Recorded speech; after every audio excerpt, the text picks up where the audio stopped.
Hi students, very good morning all of you. कैसे हैं आप सब लोग? आई होप सब अच्छे होंगे। बेटा आज हम शुरू करने जा रहे हैं स्टैट से chapter number 12 that is correlation. अब तक स्टैट्स में बहुत सारे टूल्स हमने पढ़े, हमने मीन पढ़ा, मीडियन पढ़ा, मॉड पढ़ा।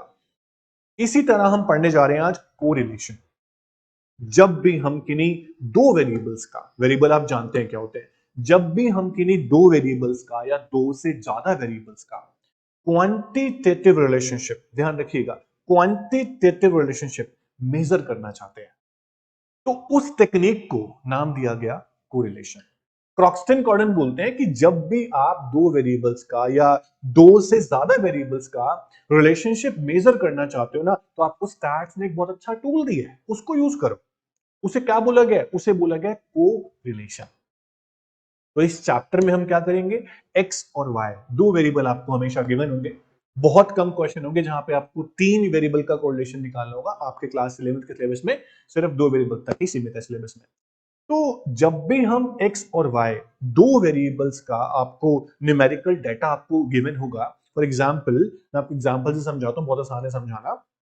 फॉर एग्जांपल आप देखते हो ना माइक्रो इकोनॉमिक्स के अंदर डिमांड चैप्टर में कि आपको प्राइस और क्वांटिटी डिमांड की टेबल दी होती है। आप क्या देखते हो कि प्राइस जो है ना वो बढ़ रहे होते हैं और डिमांड कम हो रही होती है। अगर मैं बोल दूं price is x, demand is y, तो प्राइस बढ़ रहे हैं, डिमांड कम हो रही है। एक वेरिएबल बढ़ रहा है, दूसरा वेरिएबल कम हो रहा है, उसके बीच में इतना पता चल जाता है हमें कि नेगेटिव कोरिलेशन है।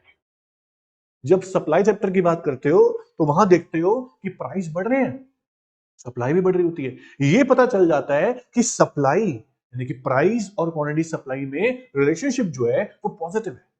नेगेटिव पॉजिटिव तो पता चल जाता है आपको, लेकिन आपको एग्जैक्ट कोफिशिएंट निकालना हो कोरिलेशन का, उसके लिए आपको ये चैप्टर बनाया गया है। इस चैप्टर में मैक्सिमम 2 से 3 फॉर्मूलाज होंगे। उन फॉर्मूला की मदद से हम क्वांटिटेटिव रिलेशनशिप मेजर करेंगे, प्रॉपर कोरिलेशन की वैल्यू निकालेंगे, कोफिशिएंट निकालेंगे। एक नंबर में थ्योरेटिकल क्वेश्चन पूछा जाता है, टीचर पूछ लेते कभी कभी, कोरिलेशन की वैल्यू बताओ बच्चों कहां से कहां तक लाई करती है। हमेशा बोल देना मैम -1 से लेके -1 से लेके +1 के बीच में वैल्यू आएगी। इनकी मैं डिग्री कराऊं आपको, अभी मैं बहुत कुछ बताने वाला हूं। मन कर रहा है यहीं पर ही सब कुछ बता दूं, पर हम चैप्टर शुरू करते हैं, साथ साथ पढ़ते जाते हैं कि कोरिलेशन क्या होता है, कैसा होता है, लीनियर कौन सा होता है, नॉन लीनियर कौन सा होता है, कोरिलेशन की डिग्रीज कितनी होती हैं, कौन कौन से कोरिलेशन पढ़ने वाले हैं। हम ये सारी बातें इस चैप्टर में हम लोग पढ़ने वाले हैं। आप बस ध्यान से सुनते जाना, ध्यान से सुनते जाना। चलिए शुरू करते हैं बिना टाइम वेस्ट किए। कोरिलेशन, सबसे पहले बहुत प्यारी सी डेफिनेशन हमारे पास है जो हम पढ़ चुके हैं, सुन चुके हैं, समझ चुके हैं कि it is a statistical method या फिर एक टेक्निक है जो मेजर करती है क्वांटिटेटिव रिलेशनशिप। ध्यान रखिएगा, क्वांटिटेटिव रिलेशनशिप। एक बात और बता दूं, यहां पर इस चैप्टर में हम क्वालिटेटिव रिलेशनशिप भी मेजर कर सकते हैं। उसका तरीका अलग होगा, वो रैंक्स के हिसाब से होगा, ठीक है, उसको आगे बात करेंगे हम। अभी हम बात कर रहे हैं क्वांटिटेटिव रिलेशनशिप की, जहां पे आपको वेरिएबल्स दिए होंगे, वैल्यूज दी होगी, जो क्वांटिटी के टर्म में ही होगी, आपको कुछ नहीं करना, ठीक है। तो अभी यहां पर हम बात कर रहे हैं कोरिलेशन की। कौन से? क्वांटिटेटिव कोरिलेशन की बिटवीन डिफरेंट वेरिएबल्स। जैसे कि हम बोलते हैं प्राइस और डिमांड, अभी समझाया मैंने आपको कि प्राइस बढ़ रहे होते हैं, डिमांड कम हो रही होती है। इतना पता चल जाता है कि नेगेटिव रिलेशनशिप है, लेकिन एग्जैक्ट वैल्यू निकालनी है ना, तो आपको कुछ फॉर्मूलाज जो स्टैटिस्टिशियंस ने दिए आपको यूज करने पड़ेंगे। सो दैट्स इट, ठीक है। चल, क्रॉक्सटन कॉर्डन क्या बोलते हैं, सुनते हैं इनकी बातों। When the relationship is of quantitative nature, तो अगर आपको एप्रोप्रिएट टूल को यूज करना है ना मेजर करने के लिए उनका रिलेशनशिप, तो आप कोरिलेशन यूज करो, वो ये बोलते हैं। एक छोटा सा फॉर्मूला आपको दिया होगा, उसको आप यूज करो, आप वैल्यू निकाल लोगे, आप दो वेरिएबल्स के बीच में कोरिलेशन को माप लोगे, मेजर कर लोगे। मेरी बातें समझ में आ रही होंगी आपको? कोई डाउट तो नहीं आ रहा ना बच्चों? अच्छा, अब बोलता है कि कोरिलेशन जो है ना, वो दो तरह का हमारे पास हो सकता है, या तो पॉजिटिव या तो नेगेटिव। बहुत सिंपल सी कहानी है, बहुत सिंपल सी बात है, छोटी सी, कि कोरिलेशन जो है पॉजिटिव तब होगा जब एक वेरिएबल बढ़ रहा हो, दूसरा भी साथ साथ बढ़ रहा हो। मैंने आपको बोला था प्राइस और सप्लाई को आप देख लो, जैसे जैसे मार्केट में प्राइस बढ़ते हैं ना, वैसे वैसे सप्लाई प्रोड्यूसर ज्यादा करना है। प्राइस और क्वांटिटी सप्लाई में जो रिलेशनशिप होता है वो पॉजिटिव होता है। अगर प्राइस बढ़ रहा होगा, सप्लाई भी बढ़ रही होगी, तो मैं बोल सकता हूं कि यहां पर जो रिलेशनशिप है वो पॉजिटिव है, यानी कि यहां पर पॉजिटिव कोरिलेशन की बात हो रही है ना? आ रहे समझ? अच्छा, कोरिलेशन नेगेटिव कब होगा? देखो अभी एग्जांपल से समझाया हो आपको कि अगर एक्स वेरिएबल भी बढ़ रहा हो और वाई वेरिएबल भी बढ़ रहा हो, देखो एक्स बढ़ रहा है 10 20 30 40, वाई जो गिवन है साथ में वो भी बढ़ रहा है 100 150 200 250, मान लीजिए ये प्राइस है, मान लीजिए, मानने में क्या जाता है, और ये क्वांटिटी सप्लाई है। जैसे जैसे प्राइस बढ़ते जा रहे हैं वैसे वैसे सप्लाई बढ़ती जा रही है। तो कैसा कोरिलेशन हुआ जनाब? पॉजिटिव कोरिलेशन हुआ। अगर मैं बोलूंगा कि एक वेरिएबल कम हो रहा है, दूसरा भी कम हो रहा है, तो भी तो पॉजिटिव है। दोनों बढ़ रहे हो या दोनों कम हो रहे हो, डायरेक्शन तो सेम ही है ना। हाँ, अगर मैं ये बोलता कि एक वेरिएबल बढ़ रहा है पर दूसरा वेरिएबल कम हो रहा है, सुनना ध्यान से, when two variables change in different direction, positive correlation में क्या होता है कि दोनों वेरिएबल का डायरेक्शन जो होता है वो सेम होता है। नेगेटिव कोरिलेशन में दोनों वेरिएबल का डायरेक्शन जो होता है वो ऑपोजिट होता है। एक वेरिएबल बढ़ रहा होता है, दूसरा वेरिएबल कम हो रहा होता है। हम बात कर लेते हैं यहां पर प्राइस की, और वहां बात कर लेते हैं क्वांटिटी डिमांड की। जैसे जैसे प्राइस बढ़ते हैं वैसे वैसे मार्केट में डिमांड कम होती जाती है। ये आप अच्छे से जानते हो, बचपन से पढ़ते आ रहे हो। अब देखो, प्राइस 1 से 2 हो गया, डिमांड 5 से 4 हो गई। जब प्राइस 1 रुपए था मैं 5 पेन खरीदता था, प्राइस 2 रुपए हो गया मैं 4 पेन खरीदता हूं। सिंपल सी बात है, महंगा हो गया मैं कम खरीदूंगा। एक्सेप्शंस आर ऑलवेज देयर, उसकी बात हम नहीं कर रहे। प्राइस बढ़ते हैं, डिमांड कम होती है। अगर आपको क्वेश्चन में कुछ ऐसा न्यूमेरिकल वैल्यू दिया हुआ है कि एक्स वेरिएबल बढ़ रहा हो, वाई वेरिएबल कम हो रहा हो, समझ जाना आंसर आपका नेगेटिव आने वाला। आपको पहले से पता होगा आपका आंसर नेगेटिव आएगा। अगर आंसर पॉजिटिव आया तो गलत सवाल आपने सॉल्व किया है ना, ये पता चल जाएगा, वेरीफाई आप कर सकते हो। तो मैंने आपको बोला था कोरिलेशन की वैल्यू -1 से लेके +1 के बीच में लाई करेगी, ध्यान रखना। -1 से +1 के बीच में लाई करेगी, ध्यान रखना। ये बताऊंगा आपको आगे कैसे और क्यों। अच्छा, अगर हम बात करते हैं कि कोरिलेशन जो है वो कितने तरह का हो सकता है, बेसिकली बात कर रहा हूं दो तरह का हो सकता है, लीनियर या फिर नॉन लीनियर। टाइप्स तो बहुत सारे हैं, अभी मैं बात कर रहा हूं उसके मेजरमेंट में कि हम लीनियर मेजरमेंट भी कर सकते हैं, नॉन लीनियर भी। अभी क्या होता है लीनियर नॉन लीनियर, मेरी बात समझना। अगर x और y दो वेरिएबल जो आपको दी हुई है, जैसे कि ये मान लो x है, ये मान लो y। x 2 4 6 8 10, दो दो दो दो से बढ़ रहा है। y वेरिएबल जो है 5 10 15 20 25, 5 5 5 से बढ़। ध्यान से देखो, x हो या y हो, सेम रेट से बढ़ रहे हैं, सेम प्रोपोर्शन से बढ़ रहे हैं, दो दो दो दो से या 5 5 5। इसे बोलते हैं लीनियर कोरिलेशन। लेकिन हमेशा ऐसा नहीं होता। मान लो 2 के बाद 4 आया, 4 के बाद 6, 6 के बाद 8, 8 के बाद 10, 2 2 से बढ़ रहा है। लेकिन 3 के बाद 7, 7 के बाद 12, यहाँ पे 5 का गैप आ गया, यहाँ पे 4 का गैप है, यहाँ पे 6 का गैप आ गया, यहाँ पे 7 का गैप आ गया, यहाँ पे 10 का गैप आ गया। तो यहाँ पर जो प्रोपोर्शन है वो अलग अलग नेचर का है, चाहे वो वाई में क्यों ना हो। मैं कह रहा हूं जरूरी नहीं है कि दोनों में ही डिफरेंट प्रोपोर्शन होना चाहिए, प्रोपोर्शन अलग अलग है, अगर उसे बोलते हैं नॉन लीनियर कोरिलेशन। अब स्टैटिस्टिशियंस ऐसा नहीं बोलते कि आप मेजर नहीं कर सकते, इसको मेजर कर सकते हो, बट वो बोल रहा है अगर आपकी जो वेरिएबल जो आपको दो गिवन है वो कांस्टेंट प्रोपोर्शन में बढ़ रहे हो, सेम सेम रेट से बढ़ रहे हो, वो लीनियर कोरिलेशन मेजर कर रहे हो आप। अगर जो वेरिएबल आपको दिए हुए हैं वो अलग अलग प्रोपोर्शन में बढ़ रहे हैं तो आप नॉन लीनियर कोरिलेशन मेजर कर रहे हो, दैट्स इट। घबराने वाली कोई बात नहीं है, थ्योरेटिकल क्वेश्चन। अच्छा, अगर मैं आपको बोलूं कि सिंपल कोरिलेशन क्या होता है और मल्टीपल कोरिलेशन क्या होता है, बहुत आसान सा इसका आंसर है। अगर आप सिर्फ दो वेरिएबल के बीच में कोरिलेशन मेजर कर रहे हो, आपको x और y गिवन है या फिर a और b गिवन है, कुछ भी गिवन हो, सिर्फ दो ही वेरिएबल गिवन है, उन दोनों के बीच का क्वांटिटेटिव रिलेशनशिप आप मेजर करना चाहते हो, तो आप बात कर रहे हो सिंपल कोरिलेशन की। आ रहा होगा समझ, आ रहा होगा समझ। अगर हम x, y, z दो से ज्यादा वेरिएबल यानी कि a, b, c दो से ज्यादा वेरिएबल्स के बीच में अगर हम कोरिलेशन को मेजर करना चाहते हैं तो कौन कहता नहीं कर सकते हैं, लेकिन उसको बोलते हैं मल्टीपल कोरिलेशन। क्लास 11th में आपको सिर्फ सिंपल कोरिलेशन के क्वेश्चन करने हैं, घबराओ। सिर्फ दो वेरिएबल के बीच में ही हम कोरिलेशन मेजर करने वाले हैं। हम क्लास 11th में बात करते हैं सिर्फ सिंपल कोरिलेशन की, मल्टीपल की बात नहीं करेंगे। पर आपको पता तो होना चाहिए ना कि मल्टीपल कोरिलेशन होता है क्या।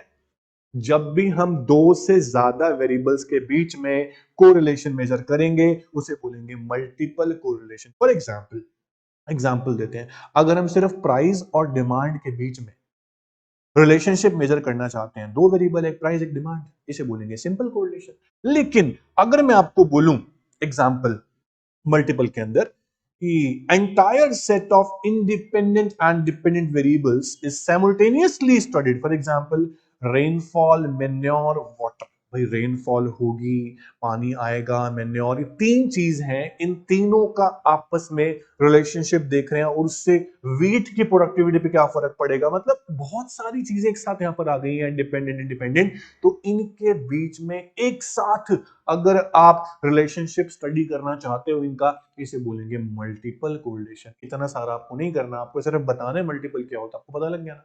आप सिंपल भाषा में टीचर को जवाब देना, सर या मैम, अगर मैं दो वेरिएबल्स के बीच में कोरिलेशन को स्टडी करूंगा उसको मैं बोलता हूं सिंपल कोरिलेशन। अगर मैं दो से ज्यादा वेरिएबल्स के बीच में कोरिलेशन स्टडी करूंगा उसे बोलता हूं मैं मल्टीपल कोरिलेशन। बात ही खत्म होगी मैम, हो गया, ठीक है। अच्छा, उसके बाद अब आती है सबसे इंपॉर्टेंट बात। सबसे इंपॉर्टेंट बात क्या है? अगर आपका कोरिलेशन का आंसर आंसर आंसर लाई करता है -1 के और +1 के बीच में, अगर आपका आंसर आता है +1 या फिर -1, बीच में कोई वैल्यू नहीं है, या -1 है या +1, वो आपका परफेक्ट पॉजिटिव या परफेक्ट नेगेटिव कोड। अगर आपका आंसर आया -1, माइनस मतलब नेगेटिव, इसे बोलेंगे परफेक्टली नेगेटिव। अगर आपका आंसर आता है +1, इसे बोलेंगे परफेक्टली पॉजिटिव। बहुत सिंपल है, सुनिएगा ध्यान से। When two variables change in same proportion, जैसे कि मैंने दिखाया था आपको कि प्राइस दो दो से बढ़ रहे हैं और मान लो सप्लाई है वो 5 से बढ़ रही है, दोनों बढ़ रहे हैं एक साथ, आंसर हमारा आने वाला है पॉजिटिव में, क्योंकि दोनों ही बढ़ रहे हैं, डायरेक्शन सेम है, लेकिन हमारा आंसर यहाँ पे +1 आ सकता है, इसे बोलेंगे परफेक्ट पॉजिटिव। अगर ऐसा होता कि प्राइस बढ़ रहे होते दो दो से, 2, 4, 6, 8, 10, डिमांड कम हो रही होती, मान लो फिर से दो दो से, 12, 10, 8, 6, 4, यहां पे कोरिलेशन नेगेटिव आने वाले, लेकिन -1 आएगा क्योंकि आपका कांस्टेंट प्रोपोर्शन में चेंज। मेरी बात समझना, अगर दोनों वेरिएबल कांस्टेंट प्रोपोर्शन में चेंज होते हैं तो आपका आंसर परफेक्ट आएगा, +1 या -1। अब डिपेंड करता है कि दोनों वेरिएबल का डायरेक्शन। अगर दोनों वेरिएबल का डायरेक्शन पॉजिटिव है, एक साथ है, तो +1 आंसर आएगा। अगर दोनों वेरिएबल का डायरेक्शन इनडायरेक्ट है, अपोजिट है, लेकिन कांस्टेंट प्रोपोर्शन में है, तो -1 आंसर आ सकता है। तो को रिलेशन इज परफेक्टली पॉजिटिव, मतलब कि आपका आंसर +1 कब आएगा? जब when proportionate change in two variables is in the same direction, तो आपका आंसर आएगा +1, लेकिन प्रोपोर्शन कांस्टेंट होना चाहिए, ध्यान रखना। ऐसे ही perfect negative, correlation is perfectly negative when proportionate change in two variables is opposite but same proportion में दोनों change। जो मैंने दोनों एग्जांपल दे दिया। अगर आपका आंसर 0 आता है, क्या आता है? 0, आप बोलेंगे सर कोरिलेशनशिप ही नहीं है। No correlation, absence of correlation कब होता है? कह रहे if there is no relation between two series. Example लो ना सर, तब समझ में आएगा। एग्जांपल देता हूं, अगर आपकी कंट्री में व्हीट का प्रोडक्शन बढ़ रहा है, गेहूं, व्हीट का प्रोडक्शन बढ़ रहा है, उससे क्लोथ के प्रोडक्शन पे क्या फर्क पड़ने वाला है? क्लोथ के प्राइस पे क्या फर्क पड़ने वाला है? कुछ भी नहीं। रिलेशनशिप नहीं है। When two goods are unrelated, when two variables are unrelated, there is no correlation between. अगर लैपटॉप्स के प्राइस बढ़ रहे हैं, उसका गेहूं की डिमांड से क्या मतलब? कोई भी नहीं मतलब, है ना? तो यहां पर हम बोलेंगे एब्सेंस ऑफ कोरिलेशन। ओके, उसके बाद next is limited degree correlation, मतलब परफेक्ट नहीं है। -1 और +1 के बीच में आपका आंसर अगर है तो क्या आ सकता है? देखो बेटा, ध्यान से सुनना, काम की बात है। अगर आपका आंसर 0 से बड़ा हो, ठीक है, और 1 से छोटा हो, 0 से बड़ा हो, 1 से छोटा हो, इसके अंदर भी मैं इसको 3 पार्ट में डिवाइड कर सकता हूं। सर कैसे? अगर आपका आंसर 0 से 0.25 के बीच में आता है, ये होता है लो डिग्री कोरिलेशन। अगर आपका आंसर 0.25 से 0.75 के बीच में आता है, यह है मॉडरेट डिग्री कोरिलेशन, लो से थोड़ा सा ज्यादा है। अगर आपका आंसर 0.75 से 1 के बीच में आता है, इसे बोलते हैं हाई डिग्री कोरिलेशन। अगर आपका आंसर 1 आता है, ये मैंने बता दिया, उसे बोलते हैं परफेक्ट कोरिलेशन। अब ये तीनों चीजें नेगेटिव भी हो सकती हैं। -0.25 तक आंसर आता है 0 से लेके, तो नेगेटिव है बट लो है ना? -0.25 से -0.75 तक आता है, नेगेटिव है बट मॉडरेट है। -0.75 से -1 के बीच में आता है, तो हाई डिग्री है पर नेगेटिव है। मेरी बात समझना, ये क्वेश्चन जो है ना, ये न्यूमेरिकल्स के नहीं है, घबराओ मत। ये क्वेश्चन थ्योरी के हैं, 1 मार्क में टीचर आपसे पूछ सकता है। भाई आपको मैंने बता दिया ना कि -1 से लेके +1 के बीच में आंसर आएगा, बता दिया ना मैंने आपको।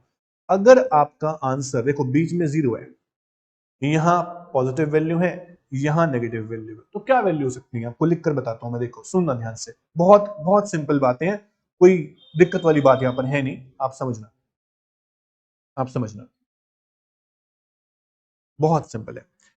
-1 से लेके +1 के बीच में आंसर आता है, बीच में 0 है, तो यहां जो वैल्यू होंगी वो क्या क्या हो सकती है? यहां जो वैल्यू होगी, -1 से छोटी वैल्यू क्या है? -0.9, -0.8, -0.7, -0.6, -0.5, -0.4, -0.3, -0.1 और माइनस, छोड़ दो, अब 0 आ गया। ऐसे ही राइट साइड में जाएंगे आप पॉजिटिव में, तो क्या वैल्यू हो सकती है? प्लस का 0.1, 0.2, 0.3, 0.4, ऐसे 0.5, 0.6, 0.7, 0.8, 0.9 एंड प्लस का 1। अब इसके बीच में भी आंसर हो सकते हैं ना, 0.71, 0.72, 0.73, वो तो अलग बात है, बट ये आंसर्स आपके आ सकते हैं। ये पॉजिटिव वैल्यूज हो गई, ये आपकी नेगेटिव वैल्यूज हो गई, और ये आपका 0 हो गया। अगर आपका आंसर 0 आता है, बोलोगे नो कोरिलेशन।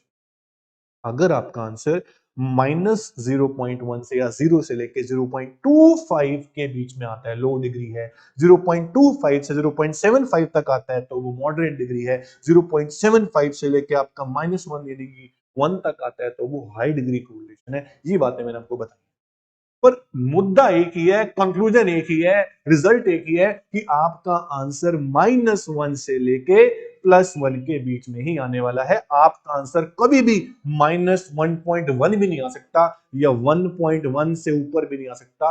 -1 से लेके +1 के बीच में ही आएगा। अगर आ गया ऐसा आंसर तो आपने गलत सॉल्व किया, सिंपल सी बात है।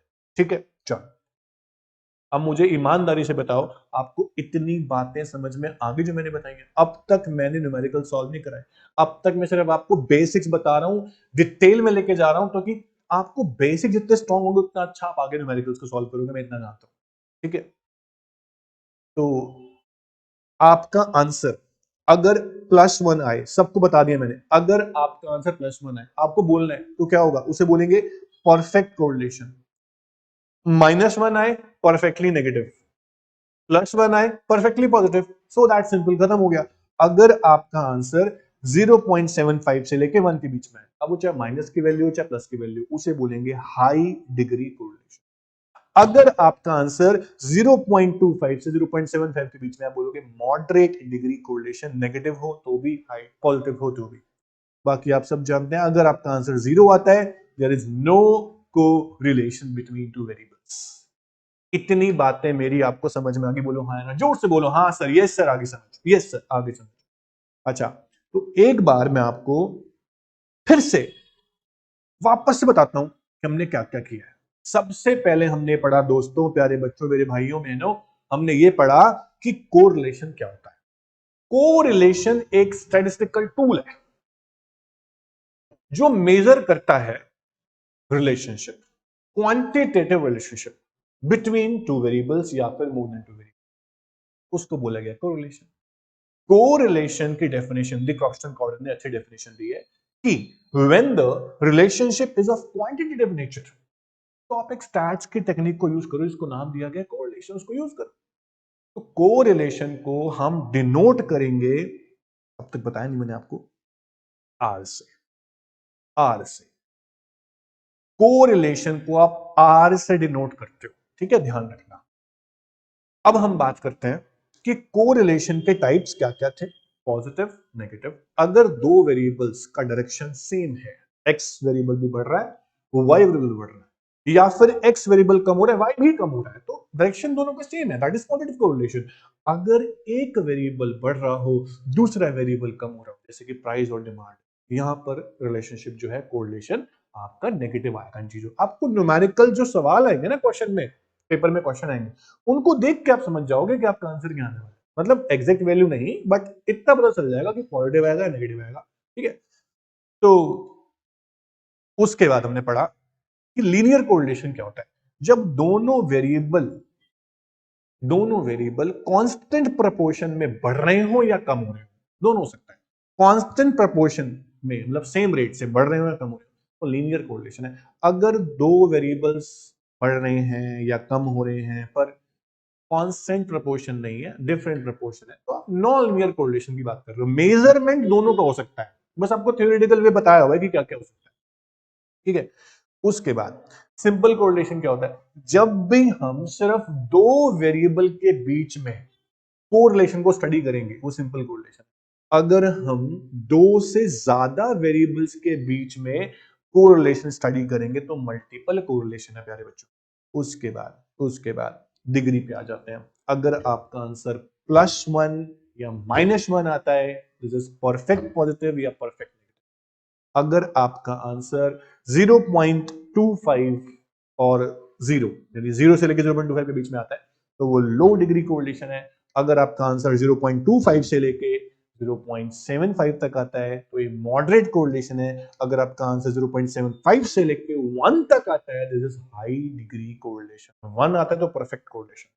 ये नेगेटिव पॉजिटिव दोनों हो सकते हैं, ठीक है, घबराना नहीं है। यहां तक थी थ्योरी। यहां से शुरू होते हैं practical questions.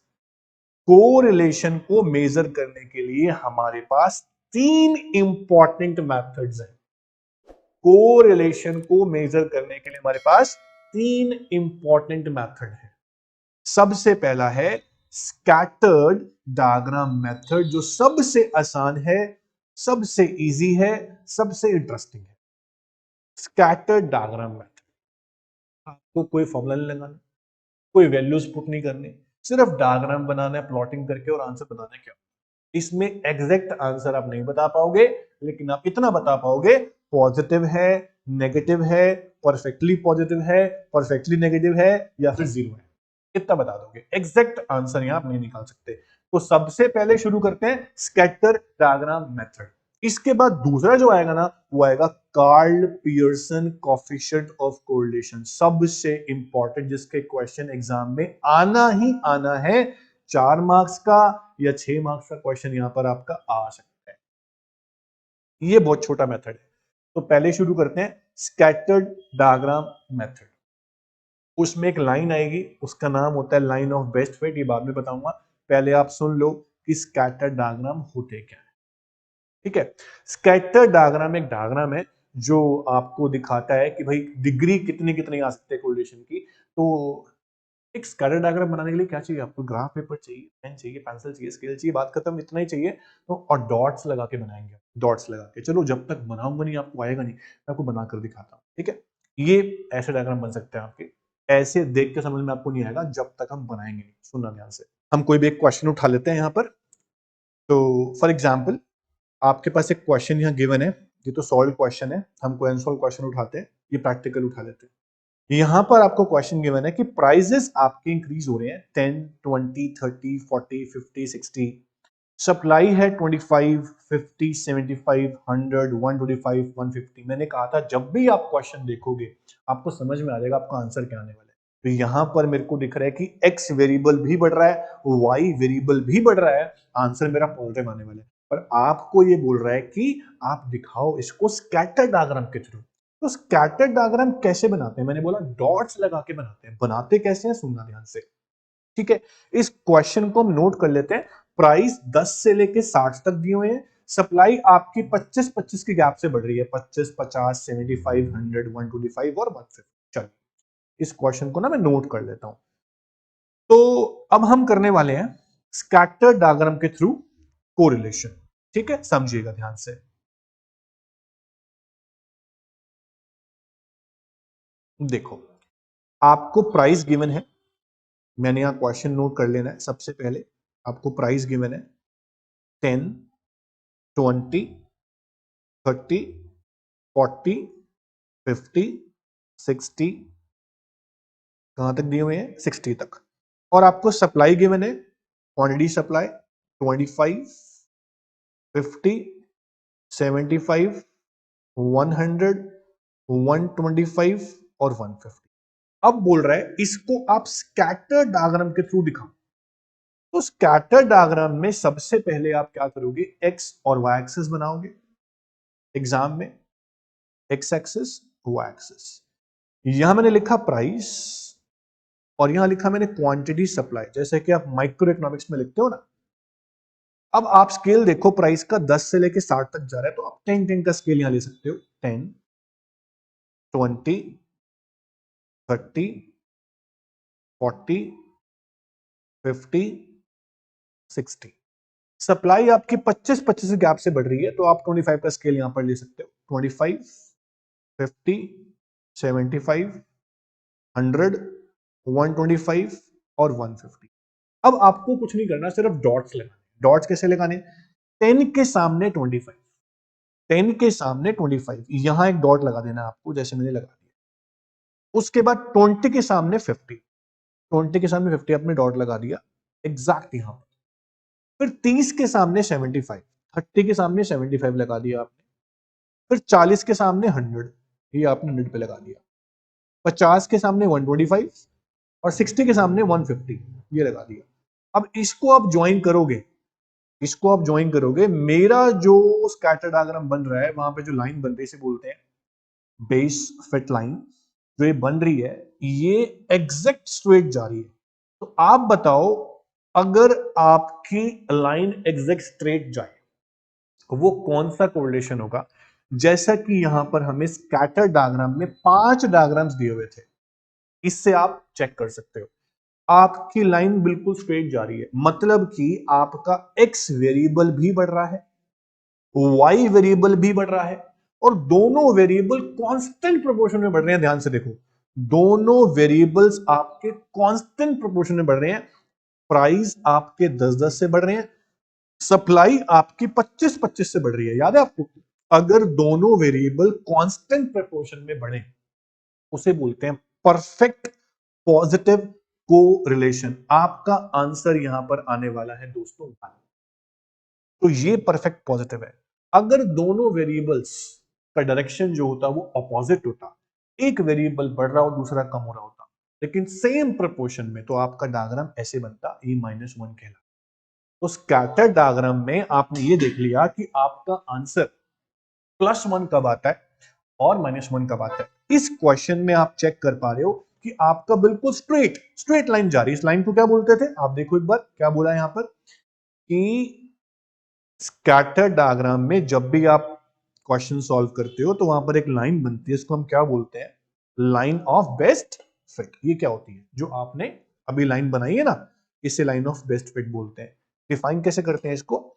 Line of best fit is one that passes through scattered points. जो पॉइंट्स को ज्वाइन करके लाइन आती है उसे बोलते हैं बेस्ट फिट लाइन। तो अब ये कैसे भी हो सकती है, यहां पर आप देखो तो बिल्कुल स्ट्रेट लाइन है। अगर आपकी जो बेस्ट लाइन है वो बिल्कुल स्ट्रेट जाती है तो उसे बोलते हैं +1 यानी पॉजिटिव कोरिलेशन। ये आपका आंसर होगा। अगर आपका डायग्राम जो बनता, कोई ऐसा क्वेश्चन होता जहां पर आपकी वैल्यूज जो है वो आती बिल्कुल कांस्टेंट प्रोपोर्शन में लेकिन डाउनवर्ड की तरफ जा रही होती, तो इसको मैं बोलता -1 परफेक्ट नेगेटिव कोरिलेशन। कभी कभी आपके स्कैटर डायग्राम में क्या होगा, सुनना ध्यान से, कभी कभी आपके स्कैटर डायग्राम में जो पॉइंट्स बने होंगे वो इस तरह बन रहे होंगे लेकिन ऊपर की तरफ जा रहे होंगे। पॉइंट्स बन रहे होंगे लेकिन जा रहे होंगे ऊपर। तो आप ध्यान से देखना आपका डायरेक्शन क्या है, डायरेक्शन आपका पॉजिटिव है। इसे बोलेंगे तो पॉजिटिव कोरिलेशन। क्या बोलेंगे? Positive correlation. लेकिन हमें पता नहीं है कि वैल्यू क्या। अगर आपका डायग्राम ऐसे बन रहा है जहां पॉइंट्स इस तरह बन रहे हैं पर नीचे की तरफ जा रहे हैं, ये आपका नेगेटिव कोरिलेशन है क्योंकि एग्जैक्ट पॉइंट मैच नहीं कर रहे पर डायरेक्शन नीचे की तरफ। तो स्कैटर डायग्राम जो है बेटा वो आपके 5 तरह के हो सकते हैं। एक तो ये जिसे बोलते हैं +1 पॉजिटिव, -1 ये आपका खाली पॉजिटिव है, ये आपका नेगेटिव है। अगर आपका डायग्राम कुछ ऐसे बनता है जहां पे कोई डायरेक्शन ही नहीं है तो इसे बोलते हैं जीरो कोरिलेशन। क्या बोलते हैं इसको? Zero correlation. तो स्कैटर डायग्राम में बेसिकली आपको क्या करना होता है, आपको जो वैल्यूज दी हुई हैं उसे आप प्लॉट करोगे। ये क्वेश्चन आप घर पे करना। एक्स और वाई देखो, एक्स बढ़ रहा है और वाई आपका कम हो रहा है। ध्यान से देखो, एक्स 8 से बढ़ता हुआ दिख रहा है मुझे, है ना, यहां पर 7 से बढ़ रहा है, कोई दिक्कत नहीं है। उसके बाद लेकिन बढ़ रहा है, ये वेरिएबल आपका कम हो रहा है, तो आपका आने वाला है आंसर नेगेटिव। लेकिन अब अगर आपका ऐसे बने direct straight line exact point join करके तो -1 होगा, पर बनेगा नहीं इसमें। आपका इसमें कुछ इस तरह से डायग्राम बनेगा, डायरेक्शन नीचे की तरफ होगा, आप इसको बोलेंगे नेगेटिव। अब बनाकर देखना, इसको आपको समझ में आ जाएगा, इंपॉर्टेंट है। तो स्कैटर डायग्राम में आप क्या देख रहे हो कि आप कोरिलेशन को मेजर तो कर सकते हो लेकिन एग्जैक्ट मेजरमेंट पॉसिबल नहीं है। इसकी मेरिट डिमेरिट पढ़ते हैं। स्कैटर डायग्राम जो है बहुत सिंपल मेथड है, इसकी मेरिट है just a glance at the diagram is enough to know the values of variables have any relation और नॉट। सिर्फ वैल्यूज देख के और डायग्राम में प्लॉट करके आपको पता चल जाता है कि आपका आंसर क्या है। जैसे मैंने बता दिया आपको क्या आने वाला है, आंसर नेगेटिव आने वाला है, एग्जैक्ट -1 नहीं आएगा। स्कैटर डायग्राम जो होते हैं वो इंडिकेट करते हैं कि रिलेशनशिप पॉजिटिव है या नेगेटिव है, बस एग्जैक्ट वैल्यू नहीं बताते, वो डीमेरिट में लिखा जाएगा। अभी आप सिर्फ लिख रहे हो मैरिट्स, तो मैरिट्स क्या है? बहुत सिंपल है और पॉजिटिव नेगेटिव बता देता है आपको। डीमेरिट्स क्या है कि स्कैटर डायग्राम जो होता है ना वो एग्जैक्ट मेजरमेंट नहीं कर सकता, ऑब्वियस नहीं कर पाएगा, ये सिर्फ अप्रोक्सीमेट आइडिया देता है। कह रहे it is not quantitative measurement, it is only qualitative expression. ऐसा क्यों बोल रहा है? क्योंकि ये सिर्फ आपको डायरेक्शन बताता है, एग्जैक्ट वैल्यू नहीं बताता। जहां सिर्फ आपको डायरेक्शन पता लगे उसको हम क्वांटिटेटिव मेजरमेंट नहीं बोल सकते। तो स्कैटर डायग्राम जो होते हैं वो क्वालिटेटिव एक्सप्रेशन है, वो क्वांटिटेटिव रिलेशनशिप मेजर नहीं करता। ये आप ध्यान रखना।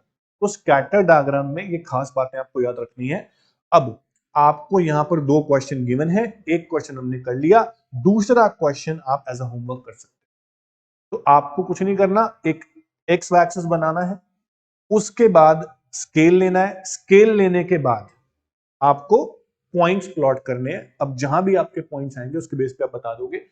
आपका +1 -1 सिर्फ तभी होगा जब एग्जैक्ट पॉइंट्स मैच हो रहे होंगे, स्ट्रेट लाइन जा रही होगी, वरना आपका पॉजिटिव या नेगेटिव ही आंसर आएगा। ठीक है, ये आप ध्यान रखना। तो स्कैटर डायग्राम हमने कर लिया है। अभी हमारे पास इस चैप्टर में 2 मेथड और बचे हैं, that is Karl Pearson coefficient of correlation जो बहुत इंपॉर्टेंट है, और स्पीयरमैन्स रैंक कोरिलेशन। ये जो न्यूमेरिकल जिसके ऊपर है उनमें काफी टाइम लगता है, बड़े क्वेश्चन होते हैं, एग्जाम में 6 मार्क्स तक क्वेश्चन इसका आ सकते हैं। तो यहां पर आपके फॉर्मूलाज होंगे। कार्ल पियर्सन में 2 फॉर्मूला हम करेंगे, एक डायरेक्ट मेथड और एक इनडायरेक्ट मेथड। उसमें मीन का यूज जरूर होगा। मीन कर लिया ना आपने, एक्स बार। मीन का यूज जरूर होगा, आपको आना चाहिए मीन, रिवाइज कर लेना। रैंक कोरिलेशन आसान है, मुश्किल नहीं है, इसे भी कराऊंगा मैं। तो लगभग आपकी इसमें एक क्लास और लगेगी जिसमें हम सीख लेंगे कि how to calculate Karl Pearson coefficient of correlation. तो आज आपको सिर्फ इस क्लास में ही तक करना है, क्योंकि आगे कराऊंगा तो बहुत ज्यादा हो जाएगा। जितना मैंने आपको कराया है उतना अच्छे से आप रिवाइज कर लो, बेसिक थ्योरी अच्छे से पढ़ लो, और स्कैटर डायग्राम में जितने भी क्वेश्चन है, एक इस नोट्स में ना लास्ट में क्वेश्चन मैंने दिए हुए हैं, तो उन क्वेश्चन में से भी आप देखो स्कैटर डायग्राम के कौन कौन से क्वेश्चन है। यहां पर तो कार्ल पियर्सन है, फिर कार्ल पियर्सन है। स्कैटर डायग्राम के जो क्वेश्चन है चेक कर लेते हैं, बिल्कुल लास्ट में होंगे। यस, एसेंशियल प्रैक्टिकल्स के अंदर ये आपको दिया हुआ है फर्स्ट क्वेश्चन। यहाँ रैंक्स दी हुई हैं, फिर रैंक कोरिलेशन है, और आगे चलते हैं क्वेश्चंस पे। ये आ गए। पेज नंबर बता देता हूं आपको, पेज नंबर आपका है 16। पेज नंबर 16 नोट कर लो। पेज नंबर 16 पे आपको मिलेगा फर्स्ट क्वेश्चन, स्कैटर डायग्राम का है इसको, और एक क्वेश्चन मैंने आपको और दिया था अभी, वो दो क्वेश्चन आपको जरूर करने हैं आज। इसमें आप देखो एक्स बढ़ रहा है 4 5 6 7 8 9 10 11, और वाई आपका कम हो रहा है 78 72 66 60 54, ये 6 से कम हो रहा है, देखो एग्जैक्ट। और ये एग्जैक्ट 1 1 से बढ़ रहा है। कांस्टेंट प्रोपोर्शन है पर डायरेक्शन ऑपोजिट है, तो मेरे हिसाब से आंसर जो आने वाला है आपका -1। आपकी ना इसमें आंसर आपको मैं बता रहा हूं पहले ही, एग्जैक्ट स्ट्रेट लाइन बनेगी ऐसे, इसको -1 बोलते हैं। आप घर बनाना फिर देखना ऐसे बन रही है कि नहीं बन रही। अगर आपकी लाइन स्ट्रेट नहीं बने, ऐसे ऐसे कुछ डॉट्स बने, ज्वाइन ना हो रहे हो, पर डायरेक्शन पता लग रहा हो नीचे जा रहा है, तो इसे खाली नेगेटिव बोलते हैं। स्ट्रेट लाइन जा रही हो तो इसे -1 बोलते हैं, परफेक्ट नेगेटिव बोलते हैं। तो आप बनाओ घर पे डायग्राम्स, फिर देखते हैं। मैं आपको 5 डायग्राम दिखा देता हूं वापस से एक बार कि आंसर आपका क्या क्या आ सकता है। तो यहां हमने पढ़ा है कि आपके स्कैटर डायग्राम 5 तरीके के बन सकते हैं। अगर आपकी स्ट्रेट लाइन बिल्कुल ज्वाइन हो रही हो, अपवर्ड स्लोपिंग, ध्यान रखना, एक्स बढ़ रहा है वाई बढ़ रहा है तो +1। एग्जैक्ट लाइन बन रही हो पर डाउनवर्ड स्लोपिंग, लेकिन डायरेक्शन ऑपोजिट हो, एक्स बढ़ रहा हो वाई कम हो रहा हो, तो -1 आंसर आएगा। लाइन ज्वाइन ना हो रही हो पर डॉट्स दिख रहे हो कि ऊपर की तरफ जा रहे हैं, तो खाली पॉजिटिव बोलते हैं इसको। क्या बोलते हैं? पॉजिटिव। यानी आपका आंसर जो हुआ ना इस केस में, वो 0 से लेके +1 के बीच में होगा, एग्जैक्ट 1 नहीं होगा। लेकिन अगर लाइन नीचे जा रही हो और डायरेक्शन ऑपोजिट हो तो आपका नेगेटिव बोलेंगे इसको। तो यहाँ आपका आंसर जो हो सकता है जो 0 से लेके -1 के बीच में हो सकता है, एग्जैक्ट -1 नहीं होगा। डॉट ऐसे बन रही हो, कोई लाइन ज्वाइन नहीं हो रही, तो समझ जाओ वहां पे कोरिलेशन है ही नहीं, वो है जीरो कोरिलेशन। ये 5 तरह के आपके आंसर डायग्राम के थ्रू आ सकते हैं स्कैटर डायग्राम में। तो स्कैटर डायग्राम बनाना, फिर देखना पांचों में से कौन सा मेरा बन रहा है, फिर आंसर लिखना कि पॉजिटिव है, नेगेटिव है, परफेक्ट पॉजिटिव है, परफेक्ट नेगेटिव है, कोरिलेशन ही नहीं है। तो स्कैटर डायग्राम बहुत आसान मेथड है, मुश्किल वाला मेथड नहीं है। तो जो बड़े मेथड्स हैं उसे हम करेंगे नेक्स्ट क्लास में। Karl Pearson coefficient of correlation, दो मेथड डायरेक्ट और इनडायरेक्ट उसके अंदर, और स्पीयरमैन्स रैंक कोरिलेशन, उसके बाद ये चैप्टर खत्म होगा। तो तब तक आप अच्छे से यहां तक जितना मैंने आज करा उसे पढ़ लो, रिवाइज कर लो। स्कैटर डायग्राम के 2 क्वेश्चन मैंने आपको आज दिए, वो कर लो। ओके, इतना ही करेंगे आज। Thank you so much, take care, bye bye.